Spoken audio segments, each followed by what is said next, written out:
Okay, so we are going to start preparing for next week's in-person lab, where we are actually going to be practicing some of the things that we have learned up to now using a scenario.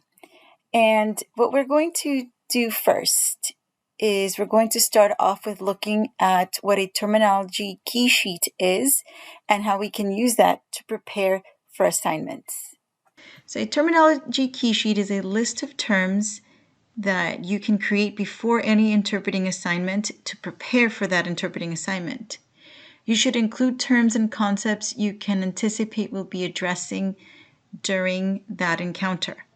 After you have completed your list, you're going to be sure to go over the list to be sure that you understand each term, and also to be sure that you know how to interpret those terms. So be sure that you can recognize them in your language of service and in English, and be sure that you can interpret them.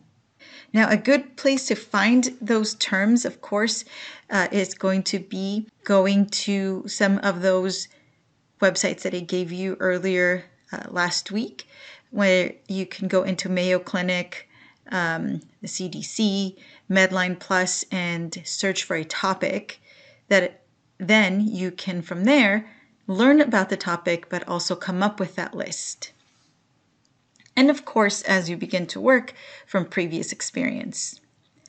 So let's get ready for next week. And we're going to start to look at the pre-encounter. So let's look at the steps. So I was contacted either by my employer or the interpreting agency that I work for as a contractor. I was given the patient's name, Ana Sanz, the medical record number. That's what MR stands for, is medical record number. Another way that you might see it noted is MRN, which is medical record number. So simply MR for medical record, but we know that the N is implied for number. Sometimes it'll be spelled out all the way, MRN, or EMR, which stands for electronic medical record number. So we have that, and name of the provider, which is Dignity Health. That's this person's healthcare provider. And we have the location, 6504 Coyle Avenue in Carmichael. The exact location is Suite 200. The department is Suite Success. We have the name of a contact person, and we have a start time, which is 10 a.m. This means that the patient is going to be asked to be there at 10 a.m. Usually that's the time that they also give you. And we also see the duration is 1 hour, and end time is left blank because even though it is scheduled for 1 hour, the appointment for the patient could end sooner or it could end later. And so you have that end time there just in case it doesn't end right at the 1 hour. You actually are going to put the actual time when the encounter ended so that it is accurate in that way. Okay, so the first thing that we need to remember is that all of this information is PHI, right? So protected health information. It is then your responsibility to be sure that none of this information is shared with anyone else. It's your responsibility after it has been given to you in order for you to do your job to then protect it. All right, what we're going to do now that we have that information is I'm going to map the location. I'm going to figure out where am I going to be, where am I driving from, so that I can plan to leave at a time that will allow me to arrive there in a timely manner. I'm going to also plan on arriving 10 to 15 minutes before the assignment starts. So you saw that it was going to start at 10 a.m. That means that I have to plan on being at the office, not in the parking lot, not around the corner, not at the entrance, but I am going to plan on being in the office that I need to be at either at 9:50 or 9:45 before the assignment start time. And so in order to do that, I'm going to, again, like I said before, I'm going to map the location. I'm going to figure out my route. I'm going to think about what traffic is like at 10 in the morning. I'm going to also think about, if I have been there before, what parking is like. If I have not been there before, then I'm going to add some time to my travel time to figure out parking. And then I'm going to also make sure that I have those 10 to 15 minutes. And then I'm going to also remember that I may need to check in with reception to let reception know that I have arrived, and there might be a line of other patients checking in. So those 15 minutes are going to be very helpful, because if you do arrive with 10 to 15 minutes ahead of the start time, then if there is a line for checking in, you are then aware of it and you have 10 to 15 minutes either to wait in line. If the line is too long, then what you can do is you can wait for the person that is at reception already talking with the receptionist. Talk to the person who is next and let them know that you are there to assist the clinic with a task, and let them know that you need to speak with the receptionist very briefly and ask them if it would be okay for you to sneak in front of them, let the receptionist know that you're there, and then, of course, do this very quickly so that the person can get to the reception themselves. And that's valid. That's okay if there is a very long line. And so when you get up to the reception, you're going to give them the information, let them know who you are, and let them know who the patient is so that they can add that information for the provider so that they can see that the interpreter is there.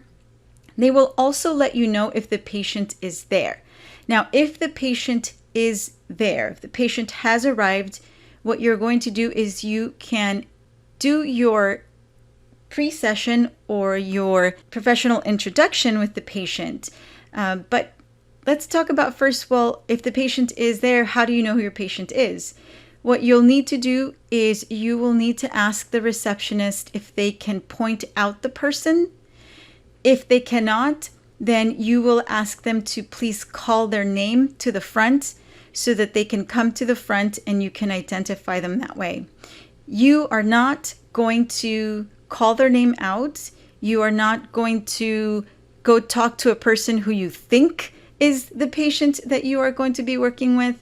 It would be inappropriate because the patient has the right to privacy. If they don't want anyone to know that they are using the services of the interpreter or of an interpreter, that is their right. And so what you're going to do is you're going to simply ask the receptionist to call their name, and when they come up, then you can introduce yourself.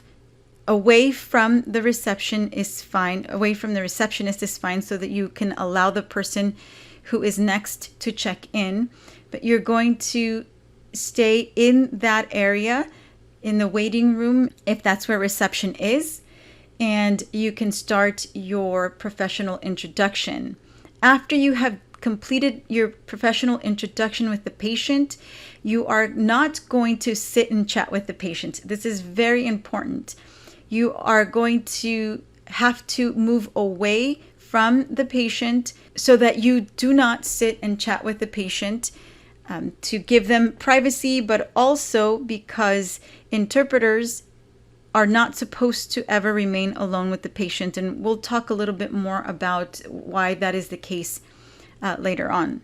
One of the things that I get from a lot of students is, well, what do I say to the patient if they want to sit and chat with me? What do I do if they want to sit next to me? What you're going to do in that case is you want to add to that introduction saying, I now have some work that I need to do, or something like I have some emails to read over, or I have some notes to finish. Let them know that you are going to be doing something that doesn't allow you to sit and chat with them. But then also let them know that you will be paying attention to when the most likely medical assistant or the receptionist calls their name, and when their name is called up, you will be accompanying them to interpret. So this is very important because you want to let them know that you are not going to be able to sit and chat with them or discuss anything with them, but you also want to let them know that you will be paying attention for their name and ready when they get called back for their appointment with their provider. The next thing that you see here is interpreter appearance, dress code, and identification. I have that point there because another thing that you need to think about when you are getting ready with a pre-encounter portion of an assignment is you have to remember that you are going to be working in a place where healthcare takes place. And so you do have to dress what we call business casual. That means that you have to be sure that you are dressed appropriate for going to work. But also because it is a place where healthcare is delivered, you must be sure to wear non-slip shoes. So shoes that are not going to make it easy for you to slip, trip, or fall. And they also have to be closed-toe shoes to protect yourself against any bacteria or any other thing that might cause you harm in a clinic or a hospital. You also will always need to wear identification. If you are an employee, either a hospital, a clinic, or a language service provider, then your employer must give you a badge that identifies who you are. And even if you work for a language agency or an interpreting agency, you must always have a badge that identifies who you are. In some clinics and hospitals, if you do not have that, they will ask you to leave because it is a safety protocol for a lot of the clinics and hospitals for many reasons, including HIPAA and privacy laws. Okay, so I'm going to go back to talk about what happens if the patient is not there. I kind of debated talking about this part because it technically is part of the encounter. The encounter has begun once you arrive and you check in. But since I talked to you about what to do if the patient is there, then let's talk about what happens if the patient is not there. If you check in with reception and the receptionist tells you that the patient has not yet arrived, what you're going to do is you're going to tell the receptionist that you will be standing somewhere where she can see you and to please let you know, flag you down, wave at you, let you know when the patient does arrive so that you can assist them with the receptionist and then also go from there with your introduction, your pre-session, etc. So what you want to do again is you're going to tell the receptionist, okay, I'm going to be sitting here or standing here in a spot where you are away from the reception enough so that you're not able to hear what is going on with other patients as they're arriving at reception, but still in a place where the receptionist can see you so that when the patient does come, they are able to get your attention and you can assist them from there. Okay, and so the next thing that we're going to look at is at a terminology key sheet, which we started this video talking about. And so let's go back to take a look at what information we can get in order to help us prepare for the language, in order to help us prepare for the terminology that we might encounter. We can see here the name doesn't give us any information, medical record. Well, the name might give us some information. It is a female name, so then that's one piece of information that we could possibly use. Dignity, health, so we know it's medical. We have the address, and then the department is Suite Success. Okay, the department is most likely where you're going to get the most useful information to prepare with terms and with information about the topic.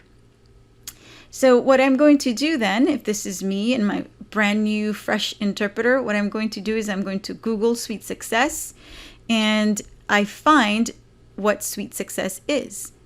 And if you know what it is, great. If you don't know what it is, this is very important information that is going to be information that is going to come up for you as a healthcare interpreter. And so sweet success, I can see here that it is a California Diabetes and Pregnancy program called Sweet Success. So I know it has to do with things like diabetes and pregnancy, right? So now I have some clues about what I need to prepare for. And I can read a little bit further, a little bit more about Sweet Success and what it is. And I can see here then that the goal of the program is to reduce the number of women developing diabetes before and during pregnancy, improving the outcomes of women and diabetes in pregnancy. So now I know that this isn't two separate things. What I'm going to be looking at is diabetes in a woman who is pregnant. As I continue reading, I can learn that it assists with type 1 and type 2 diabetes and individuals who develop diabetes while pregnant, which is a condition called gestational diabetes. So what I'm going to do next is I'm going to go to one of my resources that I know that I can use. And I'm going to go to Medline Plus in this case, and I'm going to search for gestational diabetes. Okay, now I could have either searched by language, as I showed you before, but I chose to search by topic. And here's some information. One thing that I can do as well, and actually the reason why I chose to search by topic is because now I can go here to where it says refined by type, all results. And I see here that there are 12 resources that come in multiple languages. So I'm going to click here. And I'm going to take a look at diabetes and pregnancy, multiple languages. I'm going to click on there. And I can see that there is information specifically about gestational diabetes, diabetes and pregnancy in these languages. So I'm going to look for my language. I'm going to click on Spanish for this time. And so I see that there are 2 resources, diabetes during pregnancy, and this is a bilingual PDF. And then there's something else called diabetes and pregnancy, Medline Plus topic, English, and the same thing in Spanish. So I'm going to click on this one just to check out what it is. And then I get this document that has information in English and in Spanish. And so I can read about what it is. If you have diabetes, your body cannot properly use the food you eat for energy. When you have diabetes during pregnancy, it is called gestational diabetes. So this is giving me some really good information already, telling me what the definition of diabetes is and about what diabetes is called when it's present during pregnancy. So gestational diabetes. So now, if I don't know how to say gestational diabetes, I can use this document to look that up. But right now, what we're going to try to do is we're going to do a key terms sheet. So what I'm going to do is I'm going to pull up a document like this where I can start making that list. So the first term that I'm going to write down is gestational diabetes.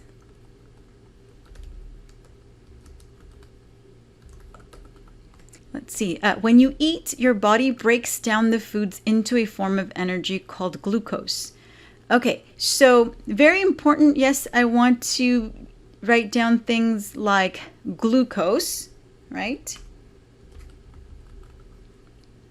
But I also want to take a look at some of these words like breaks down. Now, I know what breaks down means in English. When I read this, I understand the message.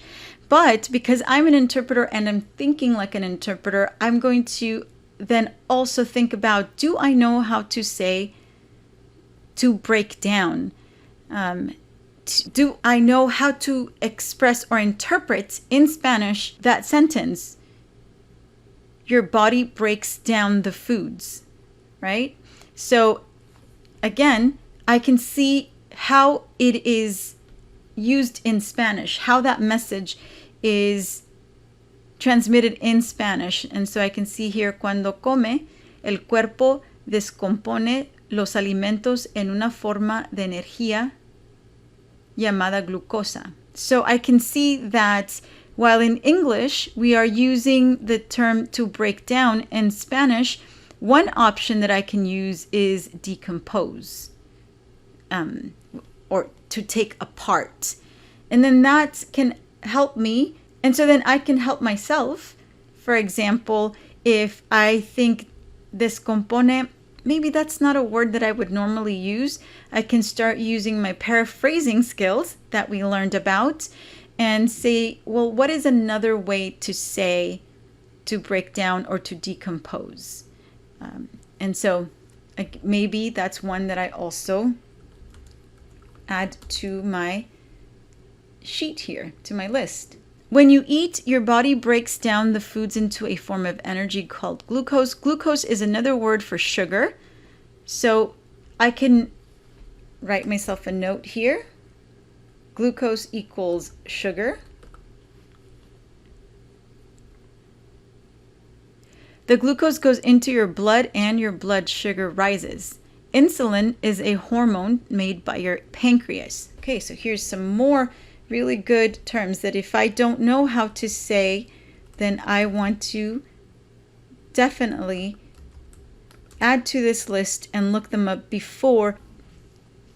As I mentioned before in previous video where I talked to you about these resources, it's always a good idea to get vocabulary regarding the actual topic, and that includes the anatomy, the parts of the body that are involved. So things like pancreas and blood, right?